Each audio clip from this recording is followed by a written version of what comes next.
Hello, chosen ones.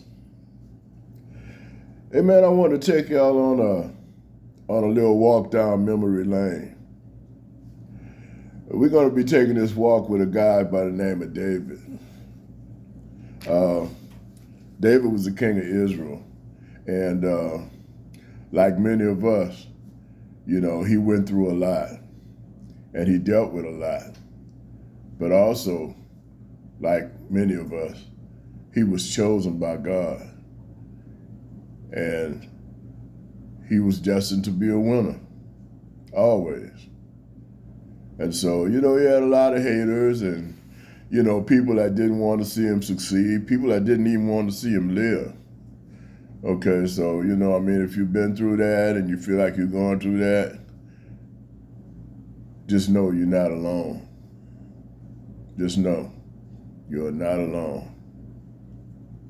It's not just your fight, it's a lot of us fighting that fight.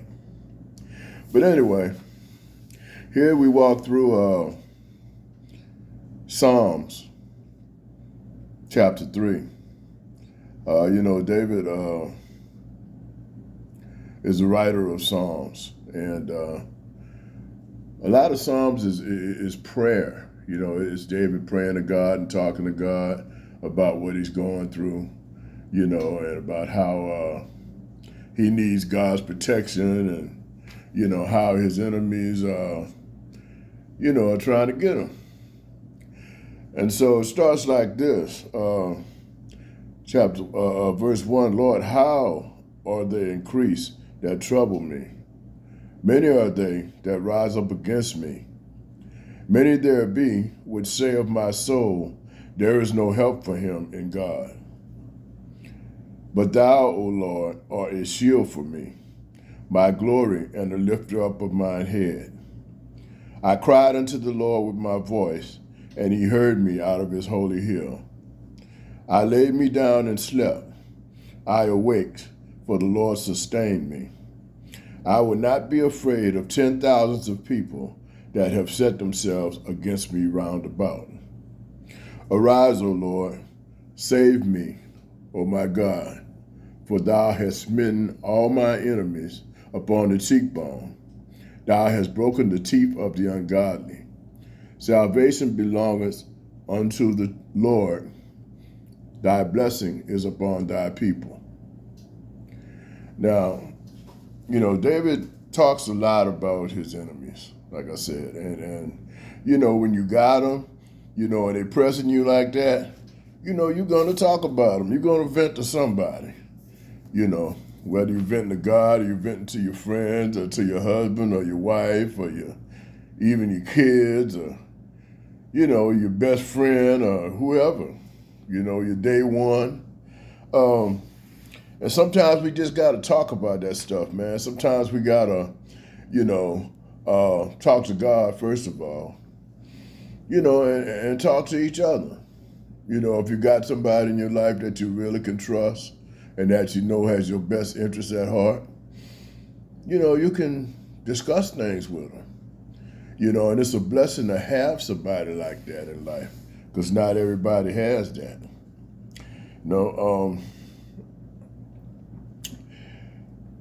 Chapter 4 here, verse 4, I'm sorry.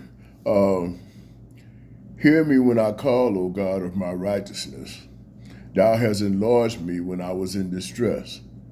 Have mercy upon me and hear my prayer. O ye sons of men, how long will ye turn my glory into shame? How long will ye love vanity and seek after leasing? But know that the Lord has set apart him that is godly for himself. The Lord will hear when I call unto him. Stand in awe and sin not. Commune with your own heart upon your bed and be still. Offer the sacrifice of righteousness and put your trust in the Lord. There be many that say, who will show us any good? Lord, lift thou up the light of thy countenance upon us. Thou hast put gladness in my heart, more than in the time that their corn and their wine increase.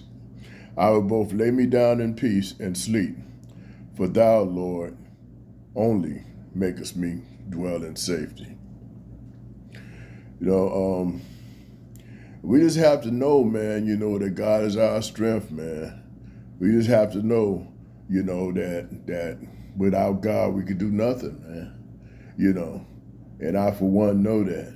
And that's not to say, that I don't have we can't have a rounded life, because you can't have a well-rounded life, living for God. It ain't like, you're going to be in church all the time, or you got to be holier than thou, or none of that, And for those of y'all who don't know, the word holy just simply means set apart. Set apart. Holy, sanctified. Both mean set apart. And so, none of us is perfect. I can remember, in years past, when I try to turn over a new leaf and I try to decide, I'm going to live for God and everything. And I try to do the right thing. As soon as I made a mistake, I was like, man, I can't do this, man. I might as well just go back to what I was doing. And what I didn't have was the understanding. I mean, you hear it, people talk about it, but to actually understand that none of us is perfect, and that, we live in this flesh, and sometimes we're going to fall to sin. That's just what it is. I mean, if it's no more than just your thoughts, sometimes we're going to fall to sin. And the thing that God wants us to do is he wants us to admit our sin. He wants us to come to him and ask for forgiveness for our sin, and then try to walk the right walk. Walk in the spirit, instead of the flesh. And like I said, sometimes that flesh is going to win, because it's the flesh. It's what we live in. You got to feed your flesh. You got to bathe your flesh. You got to, exercise your flesh. You got to sleep, whatever. All that's the flesh.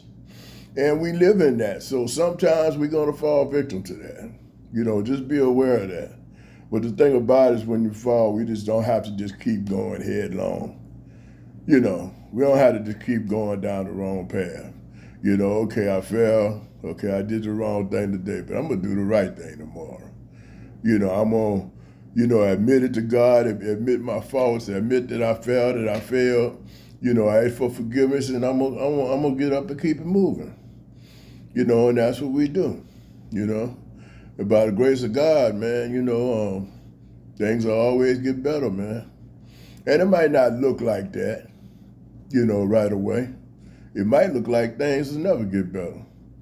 But believe me, chosen ones, if you stay in touch with the Most High God, and you have faith in the Most High God and believe in yourself, things can only get better. Got to make it through those rough spots, but things can only get better. So if that, resonates with you, like, comment, and subscribe to my channel, and hit that notification bell so you can know when I upload a video.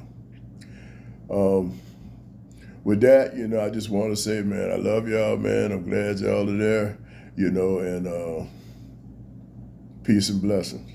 Talk to you later.